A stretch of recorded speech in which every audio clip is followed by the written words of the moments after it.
134. Counsel, you want your rebuttal time? 2 minutes, Your Honor. 2 minutes. Sure, go ahead, Counsel. May it please the Court, my name is Joel Rudman. I represent the appellant, Rion Taylor. This is an Arama case where there's no question in the record. Never would have guessed. Keep going. There's no question in the record that there was no notice. The Court received a note where the jury specifically asked for the benefits received, or rather offered, to see the benefits offered to the people's two key witnesses. What about the judge's take on the note? That essentially, the judge said, well, yeah, give them what they see, which is the evidence in the record. What was wrong with not going to the second, whatever the name was, Hilton? What was wrong with that? Was it the misimpression to the jury? What was it? Not following Arama? What was the matter with the way he handled it? The judge made a judgment in his discretion, which of course is the opposite of a ministerial act. He exercised discretion. He made a judgment to disregard the jury's specific request for the benefits offered to the witness Hilton, which the parties had vigorously disputed throughout the trial. He interpreted it. Exactly. What should he have done? Should he have gone to them and say, well, assuming it was not clear, and said, well, what exactly do you want? Or what? How should the judge have handled it? Well, this is why this is a fundamental Arama case, because the note wasn't clear. The jury used the word. It was clear, counsel. It said C. C, yes, Your Honor. He said C. Usually you don't see testimony. You hear testimony. And so you see exhibits, and if counsel had agreed in advance that the jury could see exhibits without any consultation with counsel, then why is that incorrect? Because why is that an inaccurate reading by the judge? Because I challenged this Court to find a dictionary, an English language dictionary that doesn't provide an alternative definition to see, which is to learn, to know, to ascertain, to perceive, to come to know. People speak like that in common language. I want to see the testimony so I can learn something. I'd like to see the results of the trial. Well, you want to see a transcript, but you don't see testimony. You hear it.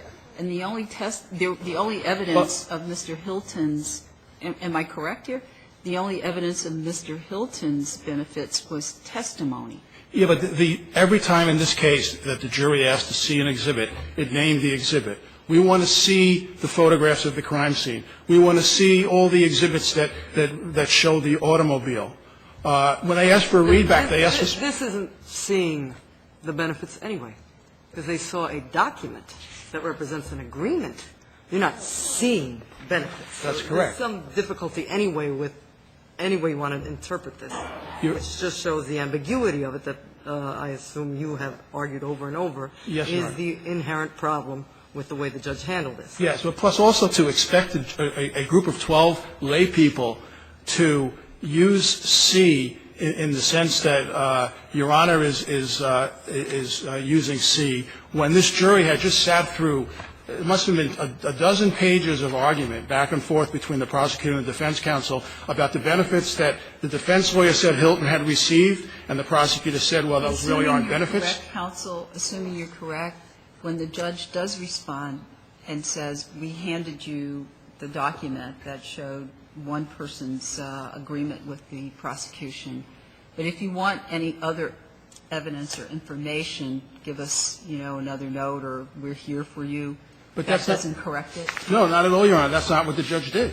The judge said, first the judge responds to the note asking for the benefits offered to Hilton by only giving the jury Turner's written cooperation agreement, nothing more. So he's already communicating to the jury that notwithstanding the defense argument throughout summation, throughout the trial, that Hilton received benefits, that that's not really true. But then he tells the jury after the defense counsel, unlike these other, unlike some of this Court's decisions, and Judge, your decision where you expressed concern about gamesmanship, this is the defense lawyer vigorously objected to the judge's response. He said the jury knows that there was a written cooperation agreement, and the jury wants to know about the benefits as well that Hilton received. Then the judge, notwithstanding that, the judge instructs the jury, you have what's in evidence. In response to his note, to the note. And the jury had to find evidence correctly as not only tangible exhibits, but testimony. So the judge tells the jury, this is it, the written cooperation agreement, And implicitly he's telling the jury that what the prosecutor has contended throughout this case, that Hilton didn't receive any benefits, is the accurate state of the record. And that's what the jury is left with. About preservation, you have a strong argument there, I think, on preservation. What I'm wondering, though, so let's assume it was an error. Was it a harmless error?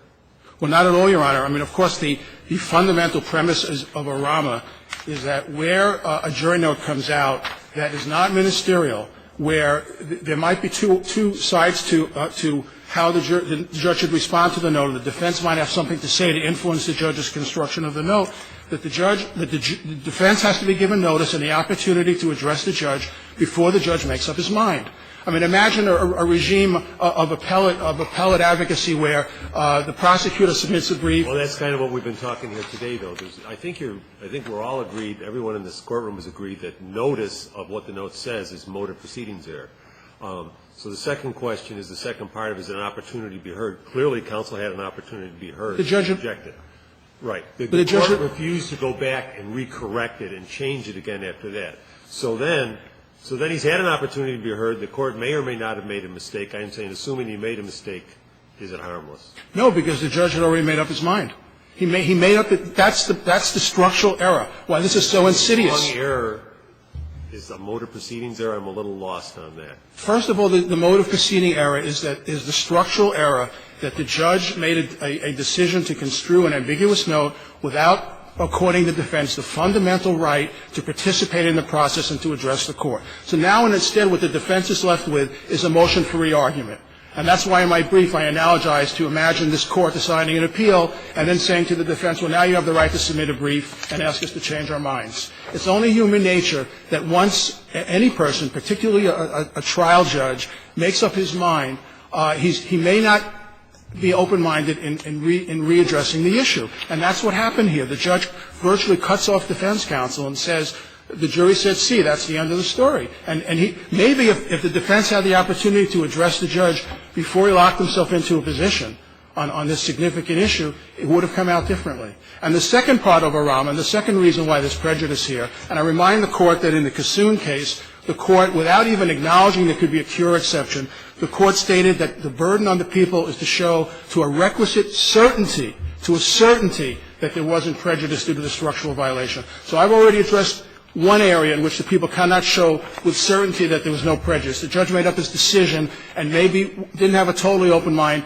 to reconsider. But the second thing is that the jury was allowed to continue to deliberate based upon the judge's unilateral construction of the note that prejudiced the defense. And by the time that the judge took up the issue, and we don't know, there's nothing in the record to indicate how many minutes or hours went by.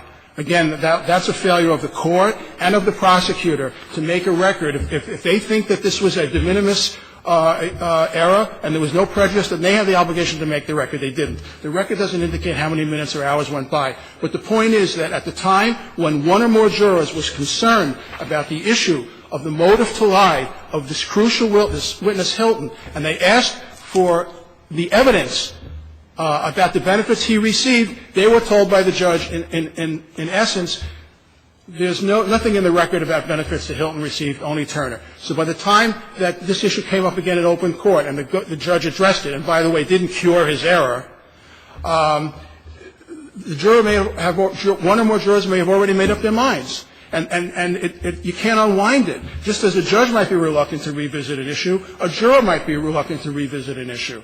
And so that's the second type of prejudice that's impossible to absolutely quantify because this all happens in secret. The jurors deliberate in secret. And so that's why this kind of structural error doesn't traditionally, beginning with ORAMA and in every other case, is not required the defense to prove prejudice, because how can you show prejudice from secret jury deliberations where there's been a structural error like this, where the defense is denied its opportunity to participate? And then the second area here is the meaningful response. The jury specifically asked about the witness Hilton, benefits received by Hilton. The judge only gave a partial response. The judge only responded to the jury about Turner.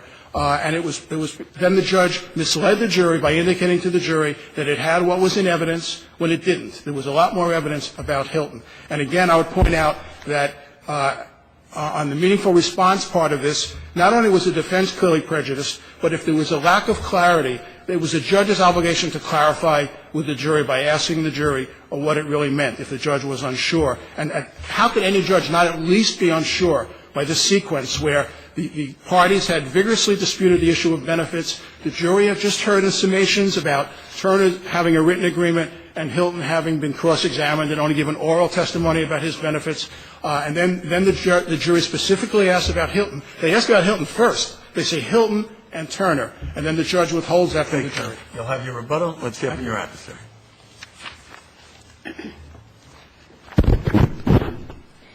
Good afternoon, Your Honors. Sharon Broad from the Office of Richard A. Brown for the People, for the respondent in this case. Counsel, the note mentions Hilton. Yes. Does the judge at least have an obligation to say what do you need or what do you want? No, Your Honor. And I will get to the ministerial. Why using the word C? I will get it precisely because of the word C and the context of the notes that were. Even though they specifically mentioned the two of them? Yes, Your Honor. And I will get to that in a moment. I will get to that in a moment, but if I may just. Answer the question first. Okay. The reason is, Your Honor, because this jury was very clear about what it was saying. When it wanted to see something, it asked to see something. When it wanted to hear something, it asked to hear something. And even though it mentioned Hilton. You mean they were saying, even though they mentioned both of them, they were in effect saying, if there's nothing I can see on paper, I don't want to know about Hilton? Or don't give me anything about Hilton? They're not saying I don't want to know, but what they're saying is that's not what we're asking for in this note. Yeah, that's what I'm saying, that they were saying, and they mentioned both of them, in effect, your interpretation is that they're saying if it's not something in writing, then we don't expect to get anything. It's not just my interpretation. It's the interpretation of the trial judge in the context of. Yeah, but I'm asking you, was the trial judge's interpretation rational, or at the very least, was there an ambiguous note that required him to say, gee, what do you really want here, instead of just saying, oh, they want to see it, even though they mentioned Hilton, we know they don't want anything on that, so here's what you get. And doesn't it send a message to the jury that there's no benefit that was given to Hilton? No, Your Honor. And why here's not? why. Go ahead. Here's why. Not only is there the use of the word see, where if a jury wanted to know about benefits, it would have said one of two things. We want to know about the benefits. We want to hear about the benefits. When they say we want to see the benefits, they don't say about. That is a term of art that they're using. They're using it because they're using it in every note clearly. Yeah, and not only that, but when they ask to see an exhibit and they want to hear more about it, they don't hesitate to say we want to hear the testimony concerning it. I don't see your point. I'm sorry, Your Honor, but this is the point. This is. I didn't tell you why he doesn't see your point. Because it's not on a written document? Correct, Your Honor, because they're Stop. asking to see. When I said I don't see your point, I think you knew what I meant. I understand perfectly what you meant, Your Honor. So could a court when they say they want to see the benefits. Correct, Your Honor. And defendants. I'm almost done, Ms. Brett. Sorry. Conceivably, they wanted to find out if both of these guys had turned state's evidence because they got great benefits from their testimony. And for a judge to say, well, I know they want the written document, but they don't want to hear where he got his, seems to be leaning toward the people. Here's why, Your Honor.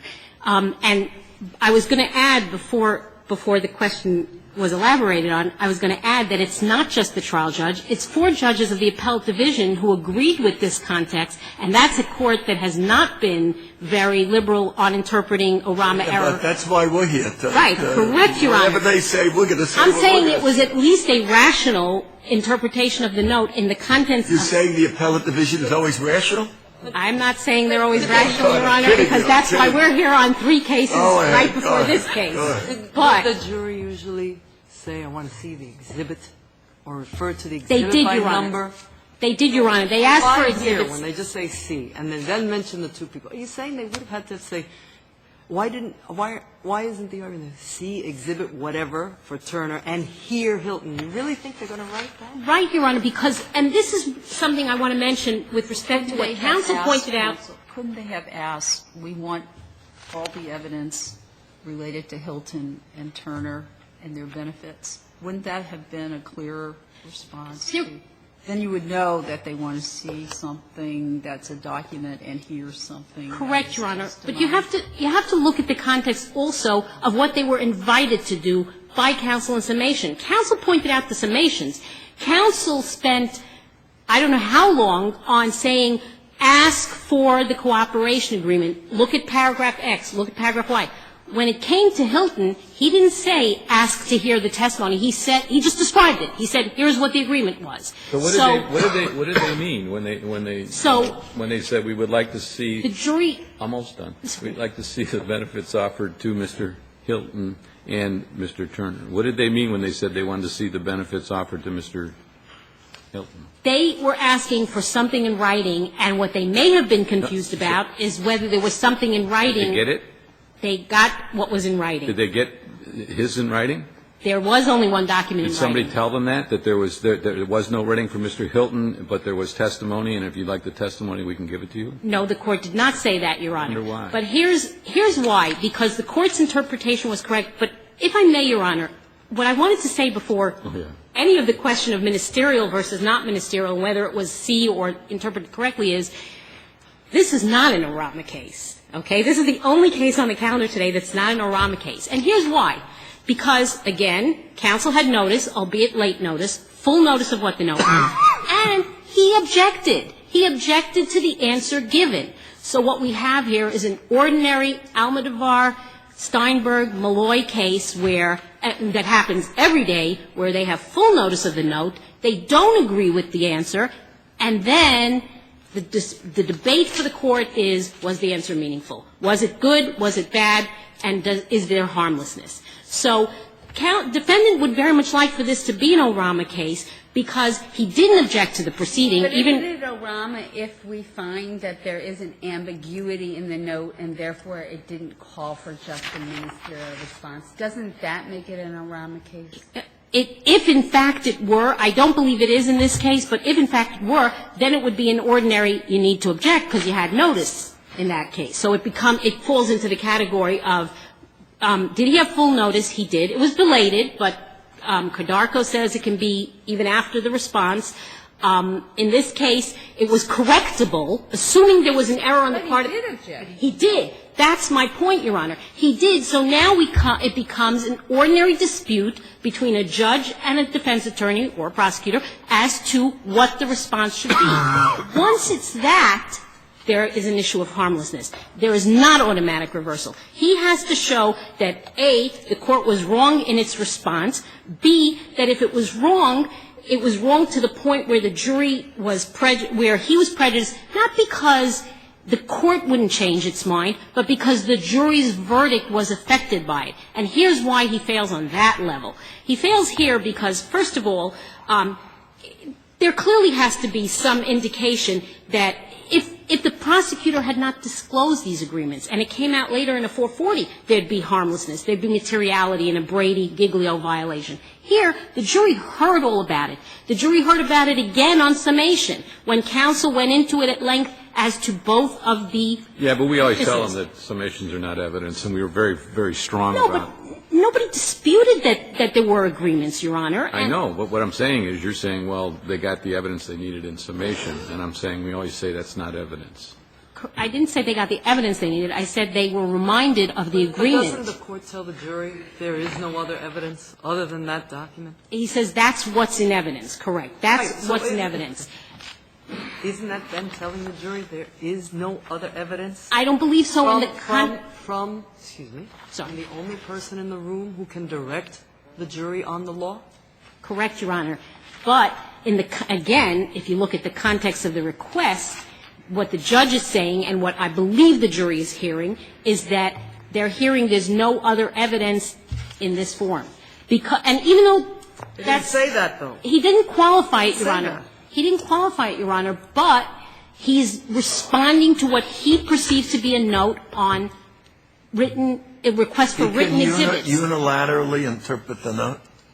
I'm sorry? The judge unilaterally interprets the note? Absolutely, Your Honor. The judge has... Even when they mention the two names and he still unilaterally interprets it, and that's just, the most simple response to the question, there's nothing more he or she is required to do? No, Your Honor. He is not required. This is not an ambiguous note. And here's the thing. There are No, notes. it's not ambiguous, but I'm not sure in the way that you're thinking it's not ambiguous. Correct, Your Honor. Mentions both of them, and the word see, they're not such wordsmiths that see, they mean just what we can see. Isn't you talk about rational and reasonable, isn't that a reasonable view of the note, that they don't just mean just give me what I can see, what you can put on a piece of paper? Again, Your Honor, if we're talking about ministerial versus not ministerial, and I just want to get to the distinction, then I still believe that it was a rational and a not ambiguous meaning in favor of us. Okay, get to the distinction. But in any case, again, even if it is a Rama error in the sense that it was an ambiguous note, even then he still got to object. The purpose of the Rama, the notice purpose was served. He had to say this is not meaningful. But he did. when does he get to object so that he can provide meaningful participation? The timing was not a problem here. He didn't object to the time. He didn't say, Judge, I needed notice then. He said, you can still correct the judge. You can give them the testimony as well. He's not saying I'm prejudiced by the timing. Isn't Rama a bright line rule? Right. And the bright line rule is he got notice. And he got notice in time to object, in time for the court to have cured it, but because he disagreed with the court as to the response, we are now in the world of ordinary dispute. He got notice, he objected, he did what he was supposed to do as far as that's concerned. There's a dispute now between the judge and the attorney as to what the response should be, and he has to show prejudice. I want to remind the court that these agreements affected these two witnesses after they came forward, so they're still relevant. But this is not the kind of case where it's make or break, that they had these agreements, the jury was aware, heard the testimony, heard the summation, and was aware. Okay, counsel, let's hear from rebuttal from your adversary. There are two decisions by this court that completely dispose of their argument. The first one is Kissoon, the Martin defendant in Kissoon. In that case, the court received a note from the jury, did not inform the defense counsel of the note, did not answer the note.